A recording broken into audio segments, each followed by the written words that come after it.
50,000 বছর থেকে আছে, 1,00,000 বছর থেকে আছে। ভালো মানুষের কবরের সময়সীমা বাসর রাতের সমান।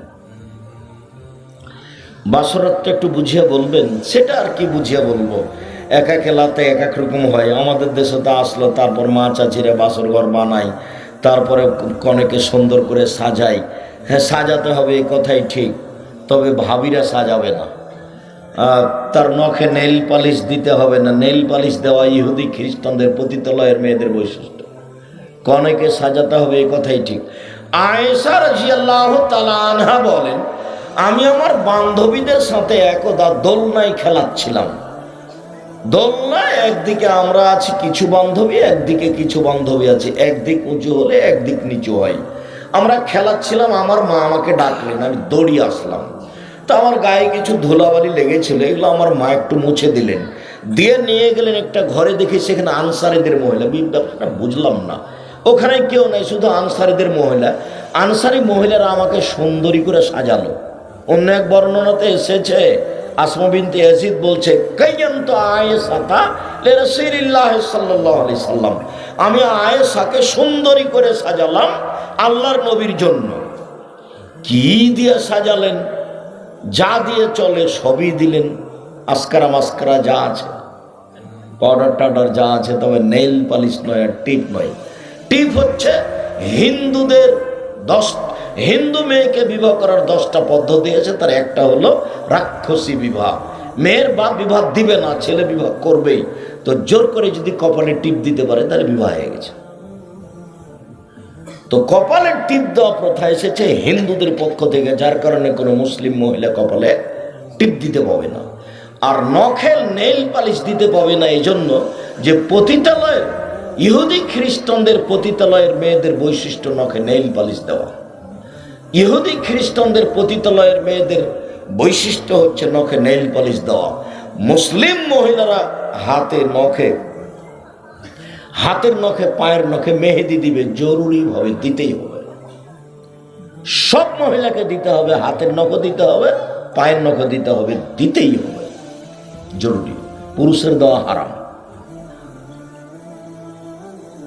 তো সুন্দরী করে সাজালো আমাকে, তারপর একটা ঘরে নিয়ে গেল। সকাল 8:30 9টার সময় দেখি ঘরে কেউ নেই, শুধু আল্লাহর নবী। বিষয়টা আমি বুঝতে পারলাম না ব্যাপারটা কি। আমার মা আমাকে ভেতরে নিয়ে গিয়ে ছেড়ে বের হয়ে চলে আসলেন। আমি খুব চিন্তিত, আমি তো এরকমভাবে কোনো সময় আল্লাহ রাসূলকে দেখিনি, ঘটনা তো আমি জানি। তো একটু পরে দেখলাম একজন মহিলা আসমা বিনতে ইয়াজিদ এক গ্লাস শরবত নিয়ে আসলো। তো নিয়ে এসে আমাকে বলছে, আয়েশা গিলাসটা নাও, রাসূলের হাতে দাও। তো আমি তো লজ্জা পেয়ে গেলাম, আমি তো আল্লাহ রাসূলের হাতে কোনোদিন কিছু দিইনি। তো আমাকে ধমকায় বলছে, দাও রাসূলের হাতে দাও। তো আমি গ্লাসটা আমি আল্লাহ রাসূলের হাতে দিলাম, উনি পান করলেন। তারপরে আমাকে বলছেন আল্লাহ নবী যে তুমিও পান করো। আমি একটু করলাম, তারপর বলছেন যে গ্লাসটা আসমাকে দাও। তারপর আসমাকে দিলাম। তো দেখলাম আসমা ওখানে মুখ লাগিয়ে শরবতটা পান করলো, যেখানে রাসূল সাল্লাল্লাহু আলাইহি ওয়াসাল্লাম মুখ লাগিয়ে শরবতটা পান করলেন। তারপরে এ পর্যন্ত এখানে শেষ। অন্য হাদিসে এখন কি বলতে হবে? অন্য হাদিসে ঢোকে মাথায় হাত দিয়ে দোয়া পড়তে হবে, আল্লাহুম্মা ইন্নী আসআলুকা খাইরাহা ওয়া খাইরা মা জাবালতা আলাইহি ওয়া আউযু বিকা মিন শাররিহা ওয়া শাররি মা জাবালতা আলাইহি। আল্লাহ, এই স্ত্রীর মধ্যে যে কল্যাণ আছে সে কল্যাণ চাচ্ছি, একে যে কল্যাণ দিয়ে সৃষ্টি করা হয়েছে সেটা চাচ্ছি, আর এর ভিতরে যে খারাপ আছে বেঢঙ্গা নীতি বেহায়াই, এটা থেকে তোমার কাছে বাঁচতে চাচ্ছি। যে বেহায়াই দিয়ে বোকামি দিয়ে একে সৃষ্টি করা হয়েছে সেটা থেকে বাঁচতে চাচ্ছি। তারপরেরটা 2 রাকাত সালাত, তারপরে দাম্পত্য জীবন। এটা হলো বাসর রাতের সময়। তো রাত 12টার সময়তে বাসর রাতে গেছে, এদিকে 4টা 4:30 5টায় আজান হয়ে গেছে, তাহলে মোটামুটি 4.5 ঘন্টা 5 ঘন্টার সময় হলো বাসর রাতের সময়। এইটুকু হলো ভালো মানুষের কবরে থাকার সময়সীমা। বিচারের মাঠ কতক্ষণ? বিচারের মাঠ হলো 1 ওয়াক্ত ফরজ সালাত আদায় করতে যত সময় লাগে। একজনের বিচারের সময়সীমা হলো, একজন ভালো মানুষের বিচারের সময়সীমা হলো 1 ওয়াক্ত সালাত আদায় করতে যত সময় লাগে। ধরে নি মাগরিব 7 মিনিট, ধরে নি জোহর 7 থেকে 10 মিনিট, এই সময়ের মধ্যে একজন ভালো মানুষের বিচার হয়ে যাবে। আর যদি মানুষটা জালেম হয়, জোর করে জমি দখল করে থাকে, আর যদি দলীয় দাপটে কাউকে জেলে দিয়ে থাকে, দলীয় দাপেটে যদি আব্দুর রাজ্জাক বিন ইউসুফের বক্তব্য বন্ধ করে থাকে, একদিন যদি বিচার লেট হয় তাহলে 50,000 বছর, যদি 3 দিন লেট হয় তাহলে 1.5 লক্ষ বছর পরে বিচার হবে। ও নিজেই জানে না বিচার কাকে বলে, বাপও জানে না ঘটনা কি, মাও জানে না ঘটনা কি। দুনিয়াতে এসেছে মা মানে জন্ম দিয়েছে বাচ্চা, তাই মা প্রসব করেছে, তাই ও বাপে বিবাহ দিয়েছে, স্বামীর কাছে গেছে, তাই ও মা হয়ে গেছে। ও তো জানে না বাচ্চা পালন করা কি জিনিস, মা কাকে বলে তার জানা নেই, মা কাকে বলে তার জানা নেই। সম্মানিত দিনী ভাই বোন, মধ্যখানে কথা আছে, এই কথাটা আমি শেষ করে নিয়ে আগে বাড়ি। মা কাকে বলে জানা না। এই ছেলে শোনো, আমি যদি বলি এটা তোমার মা নয়, এটা তোমার খালা, তুমি অস্বীকার করতে পারবে না। কিভাবে আব্দুর রাজ্জাক সাহেব? তোমার প্যান্টটা টাকনোর নিচে আছে। 3 শ্রেণীর মানুষের সাথে আল্লাহ বিচারের মাঠে কথা বলবেন না। তার মধ্যে 1 শ্রেণীর মানুষ যাদের পায়জামা লুঙ্গির টাকনোর নিচে থাকে। বলো তো, তোমার মা এই পায়জামাটা রোজ তোমাকে ধুয়ে দেয়। তোমার পাশে একটা তোমার ভাই আছে ছোট, 7 বছর বয়স, তার প্যান্টটা টাকনোর নিচে আছে। তোমার মা রোজ প্যান্টটা ধুয়ে পরিষ্কার করে শুকিয়ে তার গায়ে দেয়। কই তোমার মার কাছে তো একটুকু খারাপ লাগে না? তোমার বোন এখন এখানে দাঁড়িয়ে আছে, তোমার মায়ের পাশে ক্লাস 10-এ পড়ে, পাঞ্জার পাঞ্জার চুল নিয়ে হেঁটে বেড়াচ্ছে, ক্লাস 10-এ পড়ে, গল্প করছে জোহর থেকে। তোমার মা আছে, এই কথা কে বললো না? তোমার মা থাকলে এটাও করতে পারে। বুঝতে পারোনি মা কাকে বলে? এটা তোমার মা না, এটা তোমার খালা, নইলে তোমার সৎ মা। মা হলে 4টা জিনিস লাগে, এটুকু দেখি আগে বাড়ি। এই ছেলে বসো। উপস্থিত বৈঠকের মুসলিম বোন, আপনি একটু কথা খেয়াল করে শোনেন। এই মেয়ে, কথা বলছো কেন? তোমার লজ্জা হয় না, শরম হয় না কেন? আমি কথা বলছি, তুমি হিসাব পাও না? উপস্থিত বৈঠকের মুসলিম বোন, আপনাকে আমি অনুরোধ করছি, আর একজন মহিলা যদি আপনার গায়ের উপর দিয়ে চলে যায় তবে আপনি মুখ খুলবেন না, মুখখান বন্ধ করে রাখেন। আপনার স্বামী কাপুরুষ, তারই ফাঁকে তো আপনি চিল্লাতে শিখেছেন। ঢং ঢং করে এসেছেন, ডোডো করে, আবার ঢং ঢং করে চলে যাবেন। শরমও নাই, লজ্জাও নাই। গল্প করতে করতে আসেন, গল্প করতে করতে চলে গেলেন। আপনার বাপও কাপুরুষ, আপনার স্বামীও কাপুরুষ। আপনার স্বামী একটা ঘৃণিত পুরুষ।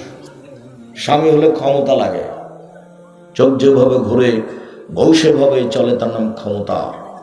চোখ যেভাবে ঘুরে বউ সেভাবে চলে, তার নাম ক্ষমতা। বউ পালন করলে ক্ষমতা লাগে। আল্লাহ রাসূল বলছেন, ইয়া মাশারা শাবাব মান ইসতাতা মিনকুম বাত ফালা তাজাওয়াজ। এই যুবকদের শোনো, বিবাহ করলে আগে ক্ষমতা লাগবে, তারপরে বিবাহ।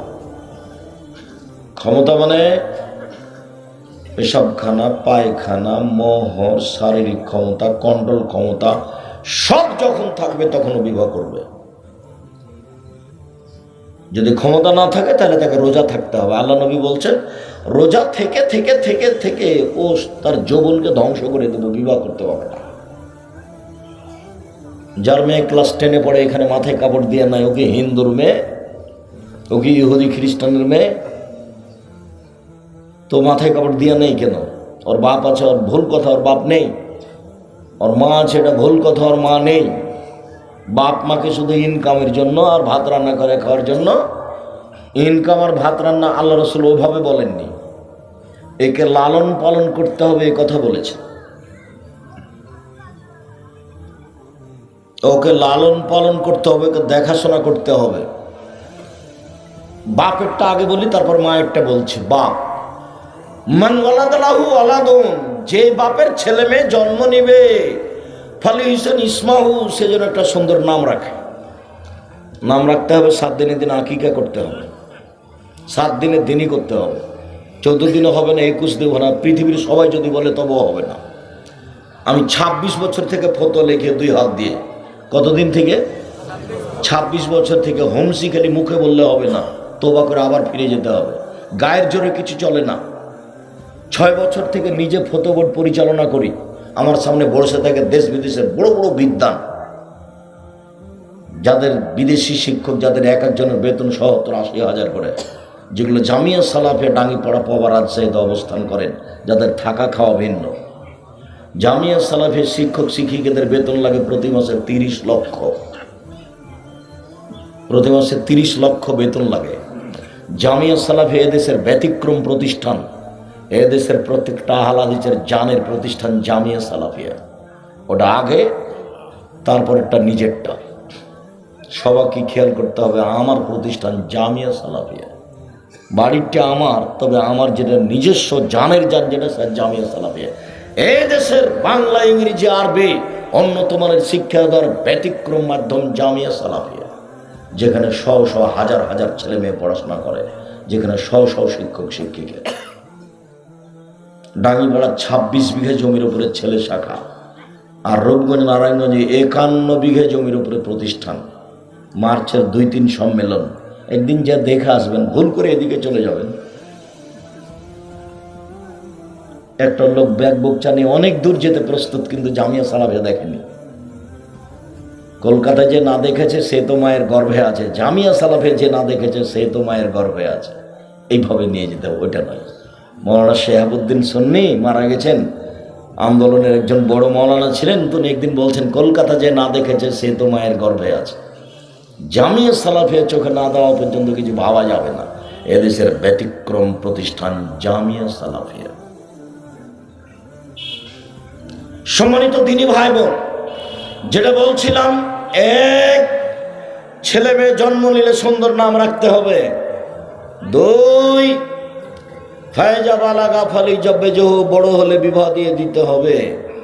অলিয়দ্দেবহু, 2, তাকে শিষ্টাচার শিখাতে হবে। শিষ্টাচার এটা বাপের কাজ, বিদ্যা শিষ্টাচার শিখাতে হবে। 2, 3, ফায়জা বালাগা ফালি জব্বে জহু, বড় হলে বিবাহ দিয়ে দিতে হবে।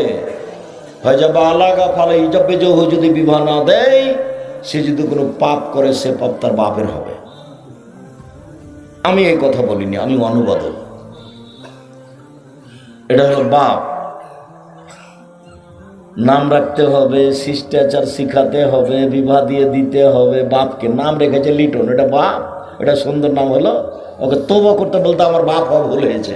আমি এই মনে তোবা করিয়া বলিতেছি যে আস্তাগফিরুল্লাহ ওয়া আতুবু ইলাইহি, আমার বাপ হওয়া ভুল হইয়াছে, আমার বাপের নাম, আমার বেটার নাম লিটন। ও নিজে বলুক যে আমার বেটার নাম লিটন, ভালো হয়েছে। কেন বলবো? এটা বাপ নাকি? আপনি মনে কষ্ট, আপনাকে আমি কষ্ট দিতে এসেছি, এমনভাবে আপনাকে কথা বলতে এসেছি, 20 বছর পরে যেন আপনার মনে থাকে যে এখান থেকে যাবে কেটে ছিঁড়ে চলে যাবে। এটা আমি চাচ্ছি। আপনাকে বলতে হবে আমার ছেলের নাম লিটন এবং ভালো নাম, এটা বলতে হবে। নইলে বলতে হবে ভুল হয়েছে আমার। কোন সাহস আপনি কথা বলেন? আমি আব্দুর রাজ্জাক বিন ইউসুফ, আমার জীবনে আমি কোনোদিন অপ্রয়োজনীয় বাক্য ব্যবহার করিনি 32 বছরে। আব্দুল্লাহ, আব্দুর রহমান, আব্দুল রহিম, আব্দুল হামিদ, আব্দুল গাফফার, আব্দুল সাত্তার, এগুলো নাম।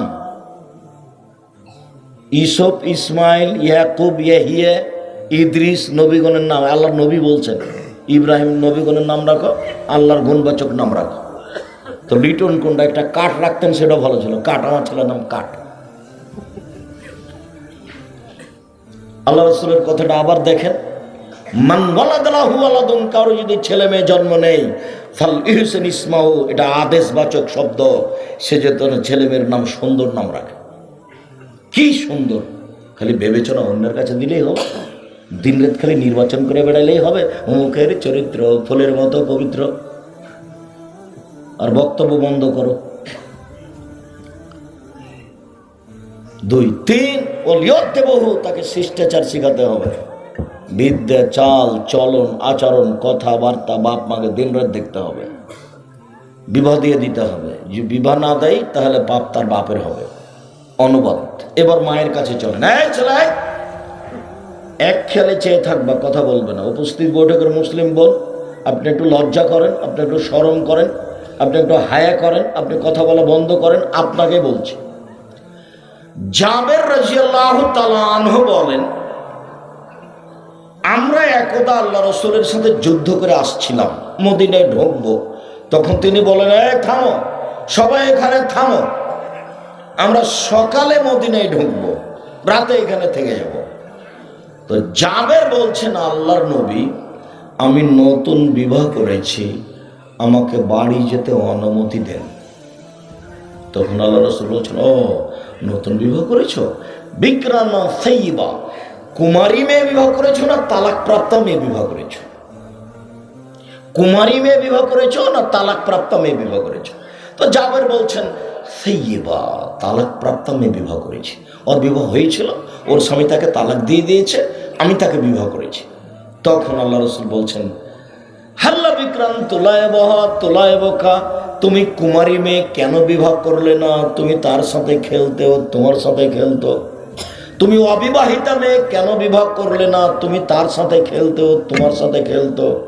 তুমি কুমারী মেয়ে কেন বিবাহ করলে না? তুমি তার সাথে খেলতো, তোমার সাথে খেলতো। আচ্ছা যাক, আল্লাহ নবী এ পর্যন্ত বললেন। দেখি জাবের কি বলছেন।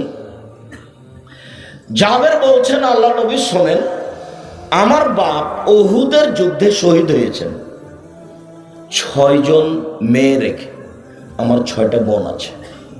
আল্লাহ নবী শোনেন, আমার পিতা উহুদের যুদ্ধে শহীদ হয়েছেন, 9 জন মেয়ে রেখে মারা গেছেন, আমার 9টা বোন আছে। এক বর্ণনায় 6টা, এক বর্ণনায় 9টা। আল্লাহ নবী শোনেন, আমার পিতা উহুদের যুদ্ধে শহীদ হয়েছেন, 6 জন মেয়ে রেখে গেছেন, আমার 6টা বোন আছে। 9 জন মেয়ে রেখে গেছেন, আমার 9টা বোন আছে। আমি আমার বোনদের সমবয়সের মেয়েকে বিবাহ করিনি 4টা কারণে। এটা হলো মায়ের কারণ। এই 4টা মাকে লাগবে, এখন বলছে শোনেন। আমি আমার বোনদের সমবয়সের মেয়েকে বিবাহ করিনি 4টা কারণে। এক, তুয়ার দেব না, আমার স্ত্রী যেন আমার বোনদেরকে শিষ্টাচার শেখাতে পারে। শিষ্টাচার, শিষ্টাচার কি জিনিস? আমার জামালপুরে বাড়ি, শিষ্টাচার খাওয়ার জন্য খেতে হয়। শিষ্টাচার বুঝি সুঝি না। শিষ্টাচার, শিষ্টাচার কি জিনিস? আম্মু, জুতা পরার সময় ডান পায়েরটা আগে পরো, খোলার সময়টা বাম পায়েরটা আগে খোলো। শিষ্টাচার। আম্মু, ঘুমানোর সময় ডান কাতে দুয়া পড়ে ঘুমোয়। শিষ্টাচার। আম্মু, মসজিদে ঢোকার সময় ডান পা আগে ঢোকায়, বের হওয়ার সময় বাম পা আগে বের করিও। শিষ্টাচার। আম্মু, মোবাইলে রিং হলে অন করে দিয়ে হ্যালো বলিও না, হ্যালো বলে কুকুরকে ডাকে, বলবে আসসালামু আলাইকুম। শিষ্টাচার। আম্মু, কেউ যদি তোমার কাজ করে দেয় একটু, কেউ যদি তোমাকে 1 গ্লাস পানি দেয়, তাহলে বলিও জাযাকাল্লাহ খার, আল্লাহ তোমাকে উত্তম প্রতিদান করুক। কখনো বলো না থ্যাংক ইউ। ওটাও শিষ্টাচার, এটাও শিষ্টাচার। কখনো থ্যাংক ইউ বলো না, ওটা কিছুই না, ওটা কিছুই না। জাযাকাল্লাহ খায়, তুমি যে 1 গ্লাস পানি দিলে আল্লাহ তার প্রতিদান দান করুক। নিজের কাছে আর রাখলাম না, এই নিয়ে কথা পরে। শিষ্টাচার, আমার স্ত্রী যেন আমার মেয়েদেরকে শিষ্টাচার শেখাতে পারে। 2, ওয়াতুআল্লিমুহুন্না, আমার স্ত্রী যেন আমার বোনদেরকে বিদ্যা শিখাতে পারে। বিদ্যা, বিদ্যা কি জিনিস? আম্মু, সূরা ইখলাস 3 বার পড়লে 1 বার কোরআন মাজিদ পড়ার সমান নেকি হয়। আম্মু, বিছানে শোয়ার সময় দোয়া পড়ে শুয়ো। আম্মু, আয়াতুল কুরসি পড়ে শুইবা। আম্মু, কোরআন মাজিদে অক্ষর প্রতি 10 নেকি হয়। আম্মু, রাতে সূরা মল পড়লে কবরের শাস্তি হয় না। বিদ্যা, আমার স্ত্রী যেন আমার বাচ্চাদেরকে বিদ্যা শিখাতে পারে। 2, 3, অতুরাজ্জলহুন্না, আমার স্ত্রী যেন আমার বোনদের মাথার চুল চিরুনি করে দিতে পারে, ঝকঝকে করে রাখবে, দাঁত পরিষ্কার করে ঝকঝকে করে রাখবে আমার স্ত্রী আমার বোনদের মাথার চুলকে ঠিকঠাক করে রাখবে। আর তোমার মা, এই ছেলে, তোমার ভাইকে এখানে দাঁড়াতে বলো, তোমার পাশে আছে 5-7 বছর বয়স, ওর প্যান্টটা টাকুনি নিচে, ওটা তোমার মা নয়, ওই তোমার মা নয়। ও তোমার বাড়িকে কবর দিয়েছে, তোমার বাপকে কবর দিয়েছে, তোমাকে কবর দিয়েছে, ওই মাই নয়। ও তার স্বামীর কাছে গেছে, তাই বাচ্চা হয়ে গেছে। মা কাকে বলে জানে না। আর চোখের সামনে বাচ্চা প্যান্ট টাকুন নিচে পরে থাকে কি করে? কে বলেছে এটা তোমার মা? এটা তোমার খালা, এটা তোমার সৎ মা। কিয়ামত পর্যন্ত সময় থাকলো, তুমি আর তোমার বাপ প্রমাণ করতে পারবে না এটা আমার স্ত্রী। তুমি প্রমাণ করতে পারবে এটা আমার মা। আমি আব্দুর রাজ্জাক বিন ইউসুফ প্রমাণ করে নিলাম এটা তোমার খালা, এটা তোমার সৎ মা।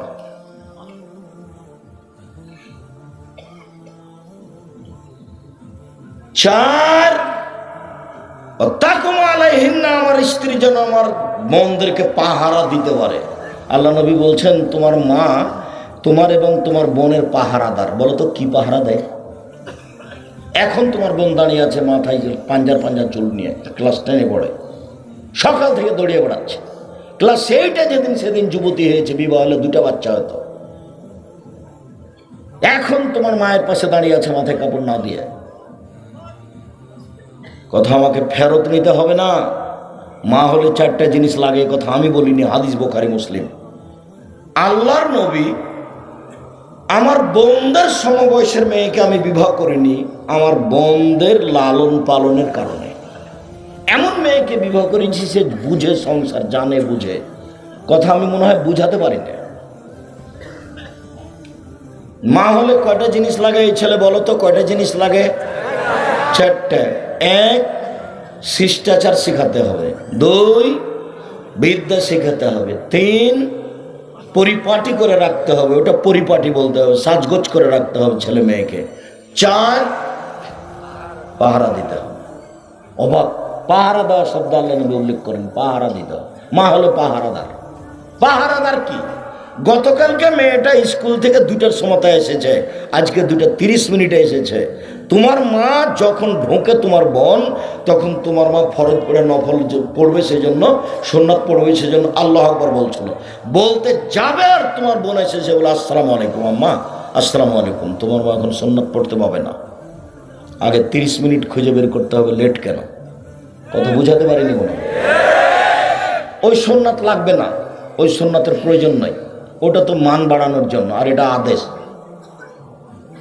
30 মিনিট তাকে খুঁজে বের করতেই হবে। লেট কেন 30 মিনিট? কোথায় আটকেছে, কোথায় কথা বলেছে, কার সাথে কথা বলেছে, প্রত্যেক দিন খাতা পরীক্ষা করতে হবে, খাতায় কি লেখা আছে। মোবাইল তো আশাই করা যায় না, মোবাইল তো বহু খারাপ। মোবাইলে খালি ল্যাংটা মেয়ে নাচে। তোমার মোবাইলও নাচে, তোমার বোনের মোবাইলও নাচে, তোমার বাপের মোবাইলও নাচে। আব্দুল্লাহ সাহেব ওভাবে কষ্ট দিও না, আমার কিছু করার নেই, যেটা নগদ সেটা বলছি, কিছু করার নেই। আল্লাহ নবী বলছেন আমার জীবনে বড় ভয়, আমার উম্মত গোপন পাপে লিপ্ত হবে, এটাই আমার ভয়। আমার জীবনে বড় ভয়। পৃথিবীর মানুষ শুনে রেখো, আমি জাতির উদ্দেশ্যে বলে যাচ্ছি, আমার উম্মত গোপন পাপে লিপ্ত হবে, এটাই আমার ভয়। দিন রাত মোবাইলে জেনা হচ্ছে, দিন রাত গোসলখানাতে গিয়ে জেনা করছে। ছেলে আছে জামালপুরে, মেয়ে আছে লন্ডনে, এখানে জেনা হচ্ছে।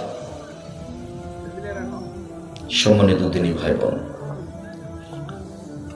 যা আমি বলে গেলাম তো এখানে তা মনে রাখার জন্য অনুরোধ রইল। এবার একটু বলে রাখি, স্বামী কাকে বলে, মা কাকে বলে বললাম, স্বামী কাকে বলে এটা বলে দিয়ে আগাই। স্বামী কাকে বলে? স্বামী মানে 5টা জিনিস লাগে। স্বামী মানে 5টা জিনিস লাগে। 1, আতে মহতায়ন্তা, যে মানের খাচ্ছ বউকে সে মানের খাওয়াবা।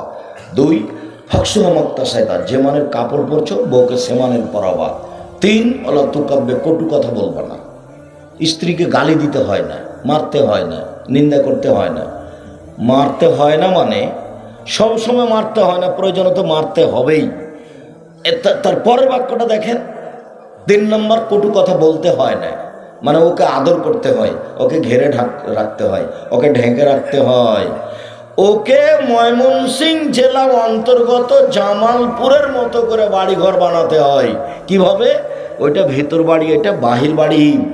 বাহির বাড়িতে থাকে রাখাল কিষেন, আর ভিতর বাড়িতে থাকে বউ বেটি, তার নাম জামালপুর। জামালপুর থেকে আগিয়ে যখন যাবে ময়মনসিংহ, তখন বাড়ি ঘর হলো সাতক্ষীরার মতো, ওইদিকে একটা ঘর, এদিকে একটা ঘর, মধ্যে গরুর গাড়ির রাস্তা। ওটা আবার কেমন জীবন আমি বুঝতে পারি না। ময়মনসিংহের কোনো বাড়িতে যদি আমি সপরিবারে আসি, তো আমরা মনে করবো এটা ট্রেন স্টেশন। ঠিক ময়মনসিংহ এটা সাতক্ষীরার মওলা যখন এসে রাজশাহীতে পর্দার বক্তব্য দিচ্ছে, তখন আমি বলছি আপনার মুখ দিয়ে পর্দার বক্তব্য মানাই না। কেন আব্দুর রাজ্জাক সাহেব? আপনার বাড়ি তো ঘেরা নাই, তো আপনি কি পর্দার বক্তব্য দিবেন? আপনার বই তো ফাঁকা জায়গায় থাকে, মাঠে থাকে। ময়মনসিংহে যান, বাড়ি ঘেরা নাই, এমনিতেই পিছনের দিক সবই ফাঁকা। এমনিতে আছে পশু প্রাণীর মতো জীবন, একেবারেই পশু প্রাণীর মতো জীবন, যাযাবরের মতো, যারা ছয়ের নিচে বসবাস করে। বাড়ি চতুর্দিক ঘেরতে হবে জামালপুরের মতো করে, তারপরে বাড়ি। সম্মানিত দিনী ভাই বোন, স্বামী হলে 5টা জিনিস লাগে। 4, কটু কথা বলতে হবে না, ওকে আদর করতে হয়, ওকে ঘেরে রাখতে হয়, ওকে ঢেকে রাখতে হয়। স্ত্রী এমন আদরের, স্ত্রী এমন আদরের, ওরা হচ্ছে বগুড়া সোনাতলা হাটের আদরের মালসা। ওদেরকে আদর করতে হয়, ওদেরকে ঢেকে রাখতে হয়, ওদেরকে গালি দিতে হয় না, মারতে হয় না। এবার চলেন 4 নম্বর কথা, আল্লাহ তাদের বলালো যে মুখের উপরে মারো না। যেই মুখে মোহাম্মদ সাল্লাল্লাহু আলাইহি সাল্লাম এখনই বললেন কটু কথা বলতে হবে না, সেই মুখে মোহাম্মদ সাল্লাল্লাহু আলাইহি সাল্লাম বলছেন মারলে মুখের উপরে মারো না। আরেকবার বলছেন লা তারফা আসাকা আদামান মিন আহলিক, তোমার পরিবার থেকে শিষ্টাচারের লাঠি উঠিয়ে নিও না। ছেলে মেয়ে আহাল পরিবারকে শিষ্টাচারের লাঠি লাগে। আবার বলছেন আল্লে কাসাকা আলাবাবে, তোমার লাঠিটা তোমার দরজায় ঝুলিয়ে রাখো, স্ত্রী ছেলে মেয়ে যেন দেখে বুঝতে পারে বাবা একটু উলট পালটের লাঠিও। মোহাম্মদ সাল্লাল্লাহু আলাইহি সাল্লাম পৃথিবীতে সবচেয়ে ভদ্র নম্র মানুষ। 5, আল্লাহ তাতরুকা ইল্লা ফিল বাইতে, তুমি তোমার বাড়ি ছাড়া তোমার স্ত্রীকে কোথাও থাকতে দিও না। স্ত্রী চাচির বাড়ি যেতে পারে না, খালার বাড়ি যেতে পারে না, ফুফুর বাড়ি যেতে পারে না, মায়ের বাড়ি যেতে পারে না, জরুরি প্রয়োজন ছাড়া যেতে পারে না। হাটে বাজারে তো বহু দূরের কথা, হাটে বাজারে যাবে কেন? তার স্বামী কি মরে গেছে? তার বেটা কি মরে গেছে? তার কি দেবর নাই? তার কি ভাসুর নাই? তার কি বাপ নাই? তার কি শ্বশুর নাই? ও কি দুনিয়াতে একাই আছে? কেন যাবে হাটে বাজারে? মোহর দিয়েছেন আপনি, আর সারাদিন লোকে মারে ধাক্কা, খারাপ লাগে না? একবার তরকারির লোকটার সামনে দাঁড়াই, একবার চাউলের লোকটার সামনে দাঁড়াই, আর ব্যাগ নিয়ে আপনার বউ হেঁটে বেড়ায়, আপনাকে খারাপ লাগে না? আর একবার রিক্সায় উঠে একবার মানুষের সাথে ধাক্কা খাই, কিভাবে সংসার চলে আল্লাহ ভালো জানে। আমাদের যদি এরকম কোনোদিন একদিন ঘটে যায় তাহলে অজ্ঞান হয়ে যাবো। ইন্না লিল্লাহি ওয়া ইন্না ইলাইহি রাজিউন। স্বামী হলে 5টা জিনিস লাগে।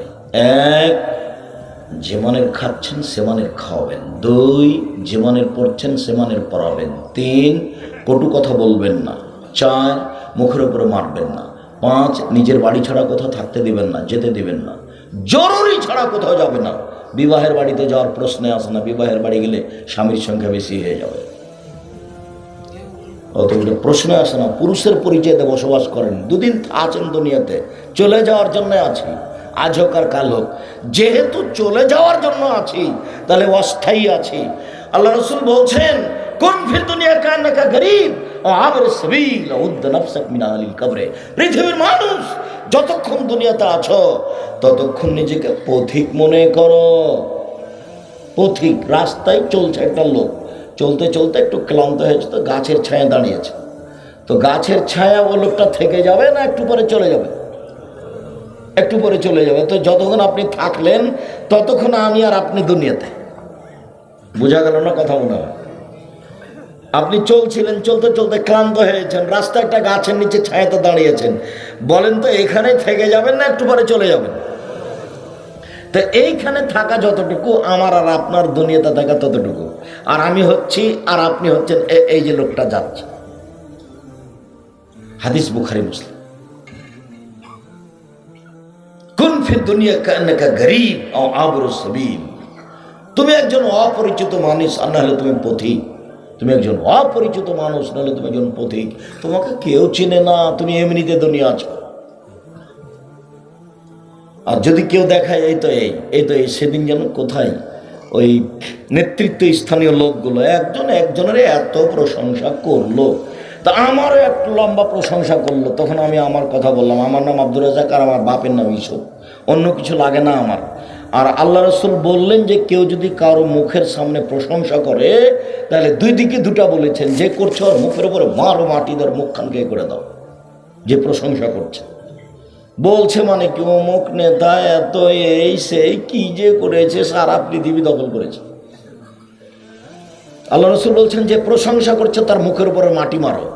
আবার বলছেন যে যার প্রশংসা করা হলো তাকে একবার ধ্বংস করে দেওয়া হলো, তার পিঠের দাড়ি ভেঙে দেওয়া হয়েছে, তার গলা কেটে দেওয়া হয়েছে। তার মানে ওর ভিতরে যদি এখন একটু অহংকার হয়ে যায় তাহলে জাহান্নামে চলে গেছে। হ্যাঁ, তাহলে তো আমি খুব ভালো, সবাই তো আমার প্রশংসা করছে, তাহলে জাহান্নামে চলে গেছে। দুই দিকে আল্লাহ রাসূল বলেছে। সম্মানিত দিনী ভাই বোন, জরুরি কথা আপনার সাথে এটুকুই থাকলো, পরিবারের উপরে খুব শক্ত হয়ে জীবিকা নির্বাহ করেন। জান্নাত অপেক্ষা করুক, জাহান্নাম নয়। 3 শ্রেণীর মানুষ জান্নাতে যাবে না।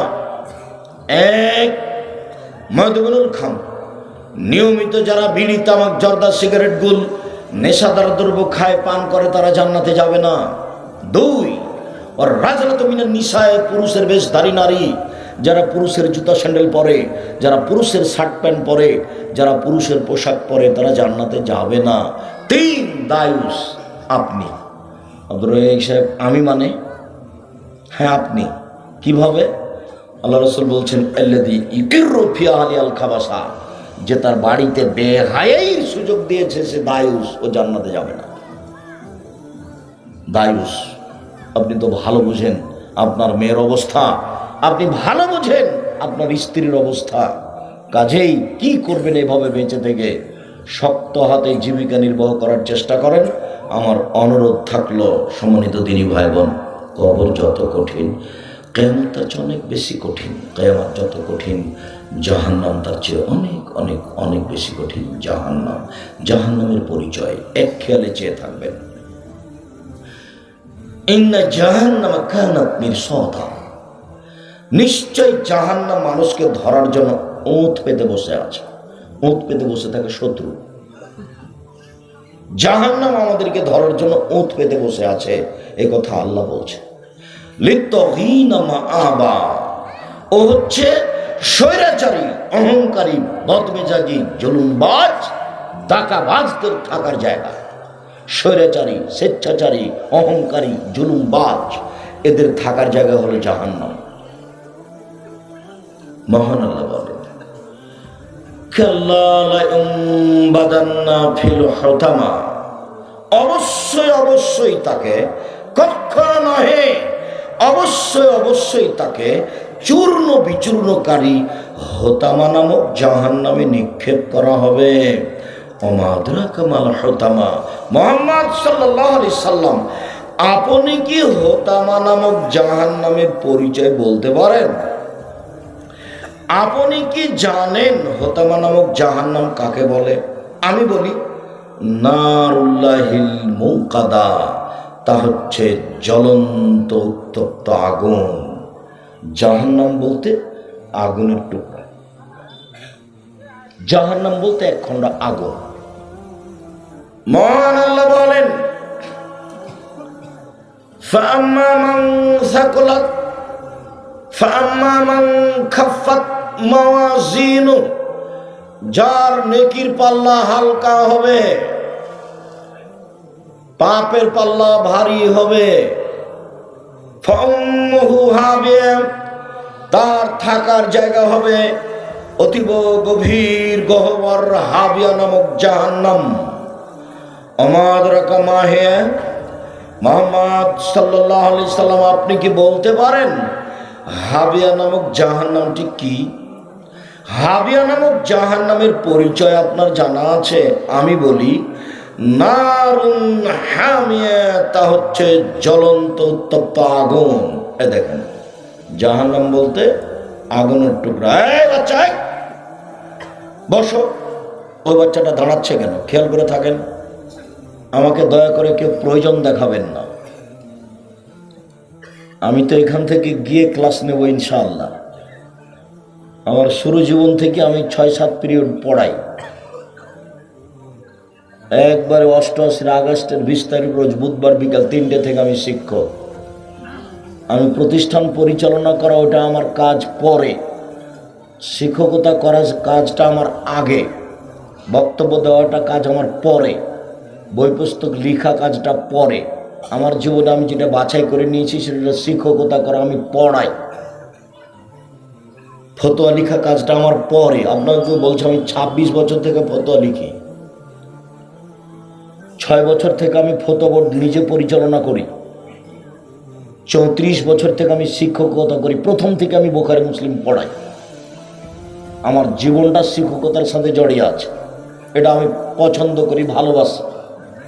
আমি ক্লাস নেব ইনশাল্লাহ ঢাকায় গিয়ে, রূপগঞ্জে। কাজে আপনি আমাকে আপনার কষ্ট ব্যথা দেখে প্রয়োজন দেখাবেন না, দয়া করে কিছুক্ষণ সময়। সাউসলিহে সাকার, অচিরে আমি তাকে সাকার নামক জাহান্নামে নিক্ষেপ করব। আমাদরা কামা সাকার, মুহাম্মদ সাল্লাল্লাহু আলাইহি ওয়াসাল্লাম আপনি বলতে পারেন সাকার নামক জাহান্নামটি কি? আপনার কি তার পরিচয় জানা আছে? আমি বলি লা তুবকি ওয়ালা তাজার। সাকার এমন একটি জাহান্নাম, যে জাহান্নাম মানুষকে ছাড়বেও না, যে জাহান্নাম মানুষকে মারবেও না, যেখানে মানুষ মরেও না, যেখানে মানুষ বাঁচেও না, তার নাম জাহান্নাম। এটা কেমন জীবন হলো? আল্লাহ বলছেন লা ইয়ামুতু ফিহা ওয়ালা ইয়াহইয়া, জাহান্নামে মানুষ মরবে না, জাহান্নামে মানুষ বাঁচবে না। আল্লাহ তাআলা অন্য জায়গাতে বলছেন ওয়ায়াতিহিল মাউতু মিন কুল্লি মাকানিন ওয়া মা হুয়া বিমাইয়্যিত, মরণ তাকে চতুর্দিক থেকে ঘিরে ধরবে কিন্তু মরবে না, এর নাম জাহান্নাম। সংক্ষিপ্তভাবে কোরআন মাজিদ থেকে জাহান্নামের পরিচয় পেশ করলাম।